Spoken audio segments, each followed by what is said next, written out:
National Herald ಕೇಸ್ನಲ್ಲಿ ಇಡಿ ಇಂದ charge sheet ಸಲ್ಲಿಕೆ ವಿಚಾರ ಕಲಬುರಗಿಯಲ್ಲಿ ಸಚಿವ ಪ್ರಿಯಾಂಕ್ ಖರ್ಗೆ ಹೇಳಿಕೆ. ಕಳೆದ 11 ವರ್ಷಗಳಿಂದ ಕೇಂದ್ರ ಸರ್ಕಾರ ಐಟಿ ಇಡಿಯನ್ನು ಅಸ್ತ್ರವಾಗಿ ಬಳಸಿಕೊಳ್ಳುತ್ತಿದೆ. ಇಷ್ಟು ವರ್ಷ ಆಯಿತು, ಎಲ್ಲಿ ಮನಿ ಲ್ಯಾಂಡರಿಂಗ್ ಆಗಿದೆ, ಹೇಗೆ ಆಗಿದೆ ಅಂತ ಪ್ರೂವ್ ಮಾಡಲು ಆಗಿಲ್ಲ ಅವರಿಂದ. ಇದು ಎಜಿ ನ್ಯಾಷನಲ್ ಹೆರಾಲ್ಡ್ ಅಲ್ಲಿ ಇರಬಹುದು ಬೇರೆ ಸಂಸ್ಥೆಗಳು, ನಾಟ್ ಫಾರ್ ಬೆನಿಫಿಟ್ ಸಂಸ್ಥೆಗಳು.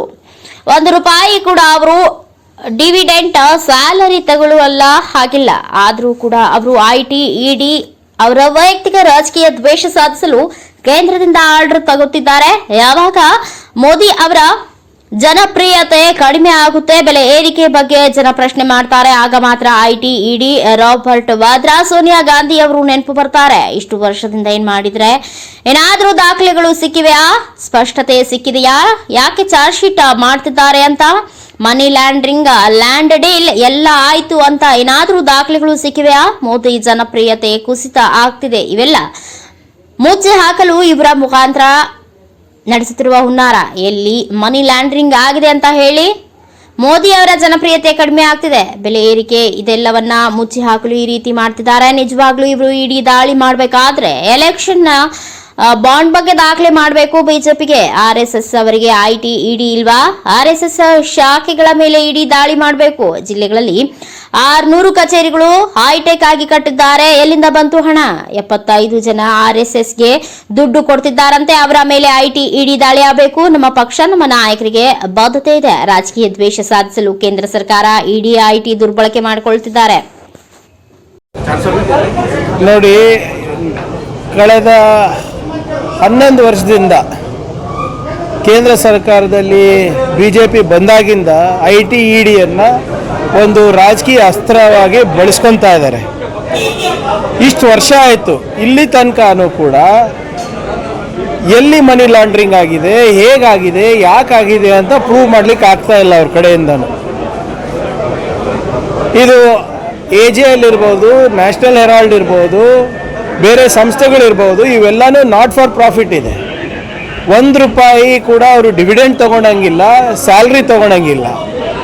ಆದರೂ ಕೂಡ ಇವರು ಐಟಿ ಇಡಿದವರು ವೈಯಕ್ತಿಕ ರಾಜಕೀಯ ದ್ವೇಷವನ್ನು ಸಾಧಿಸಲಿಕ್ಕೆ ಇವತ್ತು ಬಿ ಜೆ ಪಿ ಅವರಿಂದ ನೇರವಾಗಿ ಆರ್ಡರ್ಸ್ ತಗೊತಾ ಇದ್ದಾರೆ.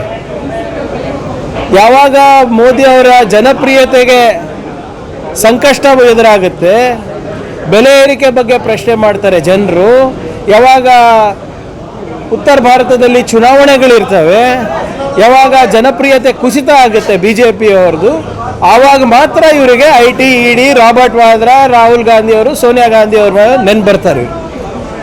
ಇಷ್ಟು ವರ್ಷದಿಂದ ಏನು ಮಾಡಿದ್ದಾರೆ ಹೇಳಿ? ಇವಾಗ ಇಲ್ಲಿ ತನಕ ಏನಾದರೂ ನಿಮಗೆ ಡಾಕ್ಯುಮೆಂಟ್ ಸಿಕ್ಕಿದೆಯಾ, ಸ್ಪಷ್ಟತೆ ಸಿಕ್ಕಿದೆಯಾ, ಯಾಕೆ ಚಾರ್ಜ್ ಶೀಟ್ ಮಾಡ್ತಾ ಇದ್ದಾರೆ ಅಂತ? ಮನಿ ಲಾಂಡ್ರಿಂಗ್ ಎಲ್ಲಾಯಿತು, ಲ್ಯಾಂಡ್ ಡೀಲ್ ಎಲ್ಲಾಯಿತು, ಯಾವ ದೇಶಕ್ಕೆ ಹೋಯ್ತು, ಯಾವ ದೇಶದಿಂದ ಬಂತು, ಇವರಿಗೆ ವೈಯಕ್ತಿಕ ಲಾಭ ಹೇಗಾಯಿತು ಅಂತ ಒಂದು ಕಡೆ ಏನೋ ಒಂದು ಸಾಲನ ಕೊಟ್ಟಿದ್ದಾರೆ ಹೇಳಿ ಇಲ್ಲಿ ತನಕ. ಸೊ ಆದ್ದರಿಂದ ಇವತ್ತು ಮೋದಿಯವರ ಜನಪ್ರಿಯತೆ ಏನು ಕುಸಿತ ಆಗ್ತಾ ಇದೆ, ಬೆಲೆ ಏರಿಕೆಯಿಂದ ಜನರೇನು ರೊಚ್ಚಿಗೆದ್ದಿದ್ದಾರೆ, ಬಿಹಾರ್ ಚುನಾವಣೆ ಇದೆ, ಇಲ್ಲಿ ಟ್ರಂಪ್ ಸರ್ಕಾರದಿಂದ ಏನು ನಮ್ಮ ಸರ್ಕಾರ ಮೇಲೆ ಇವತ್ತು ತೆರಿಗೆ ದಾಳಿ ನಡೆದಿದೆ, ಇವೆಲ್ಲನೂ ಮುಚ್ಚಾಕ್ಲಿಕ್ಕೆ ಇವತ್ತು ಒಂದು ಪ್ರಯತ್ನ ಇದ್ರ ಮುಖಾಂತರ ನಡೆದಿದೆ ಅಷ್ಟೇ. ಕೇಳಿದ್ದೀನಲ್ಲ ಸರ್, ಒಂದು ಹೇಳಿಬಿಡ್ಲಿ, ಅವರು ಮನಿ ಲಾಂಡ್ರಿಂಗ್ ಅಂತ ಇದ್ದಾರೆ. ಎಲ್ಲಾಗಿದೆ, ಹೇಗಾಗಿದೆ, ಯಾವ ದೇಶದಿಂದ ಬಂದಿದೆ, ಯಾವ ದೇಶಕ್ಕೆ ಹೋಗಿದೆ, 1 ದಶಕ ಆಯಿತು ಸರ್, ಇದೇ ಹೇಳ್ತಾ ಇದ್ದಾರಲ್ಲ. ಚಾರ್ಜ್ ಶೀಟ್ ಸಲ್ಲಿಸ್ತೀನಿ ಅಂತ ಇದ್ದಾರೆ, ಅವ್ರು ಕೊಡಬೇಕಲ್ಲ ಏನಾದರೂ ಅಲ್ಲಿ. ರಾಬರ್ಟ್ ವಾದ್ರಾ ಅವ್ರಿಗೆ ಮತ್ತೊಮ್ಮೆ ಕರೀತಾರೆ. ಈಗ ರಾಬರ್ಟ್ ವಾದ್ರಾ ಅವರಿಗೆ ಎಷ್ಟು ಸರಿ ಕರೆಸಿದ್ರು ಹೇಳಿ? ಅವ್ರಿಗೆ ಏನಂತ ಹೇಳಿದ್ರು? ನಾವು ಜೈಲಿಗೆ ಹಾಕ್ತೀವಿ ಅಂತ ಹೇಳಿದ್ರು. ನಿಮ್ಗೆ ನೆನಪಿದೆಯಾ? 11 ವರ್ಷದ ಹಿಂದೆ ಇದ್ರ ಮೇಲೆ ಇವ್ರು ಚುನಾವಣೆ ನಡೆಸಿದಲ್ವಾ? CWG, ಏನು ನಿಮ್ಮ ಕಾಮನ್ವೆಲ್ತ್ ಗೇಮ್ಸ್ ಇರ್ಬೋದು, 2G ಸ್ಕ್ಯಾಮ್ ಇರ್ಬೋದು, ಅತ್ಯಂತ ಭ್ರಷ್ಟ ಸರ್ಕಾರ UPA ಸರ್ಕಾರ ಅಂತ ಹೇಳಿದವರು ಇವತ್ತು ಯಾವುದಾದ್ರೂ ಒಂದನ ಪ್ರೂವ್ ಆಗಿದೆ ಹೇಳಿ ಇವತ್ತು? ಸೊ ಅದರಿಂದ ನಾನು ಹೇಳ್ದಂಗೆ ಇದು ಮೋದಿ ಅವರು ಅವರವರ ರಾಜಕೀಯ ಅಸ್ತಿತ್ವ ಯಾವಾಗ ಪ್ರಶ್ನೆ ಮಾಡ್ತಾರೆ ಜನರು, ಅವಾಗ ಇದೆಲ್ಲನೂ ಬರುತ್ತೆ. ನಿಮಗೆ ನಿಜವಾಗ್ಲೂ ಐಟಿ ಇಡಿ ದಾಳಿ ಮಾಡಬೇಕಾಗಿದ್ದು ಎಲ್ಲಿ ಗೊತ್ತಾ? ಎಲೆಕ್ಷನ್ ಬಾಂಡ್ಗಳ ಬಗ್ಗೆ ದಾಳಿ ಮಾಡಬೇಕು ಬಿ ಜೆ ಪಿಗೆ. ಹೆಂಗೆ ಸರ್ ಅವರಿಗೆ 3,000-4,000 ಕೋಟಿ ರೂಪಾಯಿ ಅವರಿಗೆ ದೇಣಿಗೆ ಸಿಗುತ್ತೆ ಬಿ ಜೆ ಪಿ ಸರ್ಕಾರಕ್ಕೆ? ಯಾವ ರೀತಿ RSS ಅವರು ಹೊಸ ಕಟ್ಟಡ 150, 300, 200 ಕೋಟಿ ರೂಪಾಯಿ ಎಲ್ಲಿಂದ ಬಂತು ಇದು ಸಂಸ್ಥೆಗೆ ದುಡ್ಡು? RSS ಸಂಸ್ಥೆಗೆ 600 ಕಚೇರಿಗಳು ಕಟ್ಟಿದ್ದಾರೆ ಡಿಸ್ಟ್ರಿಕ್ಟ್ಗಳಲ್ಲಿ. 600 ಡಿಸ್ಟ್ರಿಕ್ಟ್ಗಳಲ್ಲಿ BJPಯವರು ಐಷಾರಾಮಿ ದುಡ್ಡನ್ನು ಐಷಾರಾಮಿ ಕಚೇರಿಗಳನ್ನು ಕಟ್ಟಿಸಿದ್ದಾರೆ. ಎಲ್ಲಿಂದ ಬಂತು ಇದು ದುಡ್ಡು? ಇವರಿಗೆ IT-ED ಇಲ್ವಾ? RSSನವ್ರಿಗಿಲ್ವಾ? 13 ನಾಲೆ 14 ನಾಲೆ ಬಿಲ್ಡಿಂಗ್ ಕಟ್ಟಿದಾರಲ್ಲ, ಅತ್ಯಂತ ಆಧುನಿಕ ತಂತ್ರಜ್ಞಾನವನ್ನು ಬಳಸಿ. ಎಲ್ಲಿಂದ ಬಂತ್ರಿ ದುಡ್ಡು? ಎಲ್ಲಿಂದ ಬರುತ್ತೆ ದುಡ್ಡು ಇವರಿಗೆ? 75,000 ಜನ ದೇಣಿಗೆ ಕೊಟ್ಟಿದ್ದಾರಂತೆ RSS ಅವರಿಗೆ. ಅದು ತನಿಖೆ ಆಗೋದು ಬೇಡವಾ? IT-ED ನಿಜವಾಗ್ಲೂ ಪಾರದರ್ಶಕತೆ ಇರಬೇಕು, ತೋರಿಸ್ಬೇಕು ಅಂದರೆ ಫಸ್ಟ್ RSS ಕಚೇರಿಗಳನ್ನು ರೈಡ್ ಮಾಡಿಸಿ. ಮತ್ತೊಮ್ಮೆ ನಾನು ಪುನರುಚ್ಚರಿಸ್ತಾ ಇದ್ದೀನಿ, ಈ ಸಮೀಕ್ಷೆ ಏನಿದೆ ಅದು ಜಾತಿ ಗಣತಿ ಅಲ್ಲ. ಪದೇ ಪದೇ ಹೇಳ್ತಾ ಇದ್ದೀನಿ, ದಯವಿಟ್ಟು ಇದಕ್ಕೆ ಸೆನ್ಸಸ್ಸಿಗೆ ಕನ್ಫ್ಯೂಸ್ ಮಾಡ್ಕೊಳೋದು ಬೇಡ ಸಾರ್ವಜನಿಕರಲ್ಲಿ. ಸಮೀಕ್ಷೆ ಹಿಂದುಳಿದ ವರ್ಗದಲ್ಲಿ ಇರುವಂಥ ಶೈಕ್ಷಣಿಕ, ಆರ್ಥಿಕ ಹಾಗೂ ಸಾಮಾಜಿಕ ಸ್ಥಿತಿಗತಿಗಳನ್ನು ಎತ್ತಿಡುವಂಥ ಕೆಲಸ ಮಾಡಬೇಕಾಗಿರುವಂಥ ಸಮೀಕ್ಷೆ ಇದೆ ಅಷ್ಟೇ.